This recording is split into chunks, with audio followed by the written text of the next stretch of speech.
Друзья, всем привет, Данила Медведев. Дань, я тебя поздравляю, классный матч, классная победа. Расскажи, пожалуйста, про второй сет. Уступал с брейком, сделал камбэк. Как, за счет чего? Да, но это грунт, он сыграл отличный первый гейм, то есть на 0-0 я даже, в принципе, ничего не мог особо лучше сделать. Да, понятное дело, всегда, можно там забить на вылет, подать эйс, но это не всегда получается. Поэтому я просто чувствовал, что нужно продолжать играть так же, как я это делал в первом сете. В первом сете я тоже отдал одну свою подачу, правда, когда вел.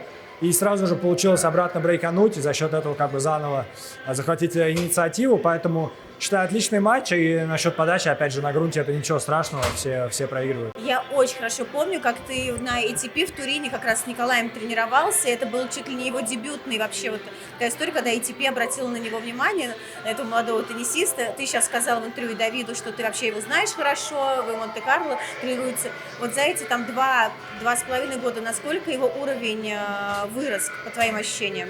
Ну, в каком-то смысле, понятное дело, он растет, потому что он взрослеет, но я бы в каком-то смысле сказал, что он не вырос в хорошем смысле этого слова, что он тогда был один из лучших юниоров, и он все еще один из лучших по своему возрасту.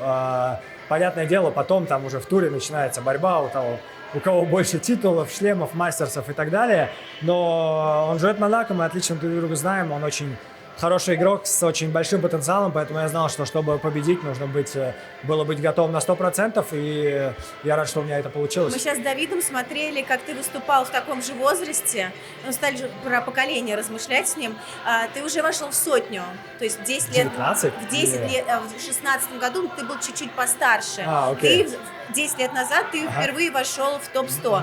Он пока еще нет, 140-й. До конца года есть у меня время. Есть время, как тебе Я кажется? думаю, войдет, да, до конца года. По крайней мере, это мое... мне так кажется, мое ощущение. Посмотрим. Я бы даже дал ему выше сотки, но не хочется давить на человека, никогда неизвестно. Естественно, все равно это тяжело набирать очки. Постепенно тяжелый выбор иногда где-то челленджер, где-то ATP.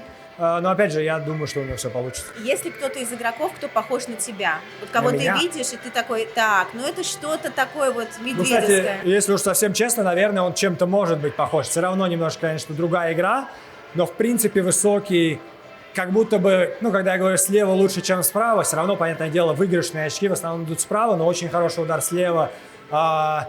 Насколько я знаю, не любит грунт, то есть больше предпочитает хард, поэтому... Какие-то есть, скажем так, похожие моменты. И, наверное, если я так всех молодых в голове перечислю, наверное, он больше всего. Последний корт. У нас зрители спрашивают, что ты слушаешь, когда выходишь на корт. Совершенно по-разному. Сегодня что было? Я бы так сказал, без названия песен.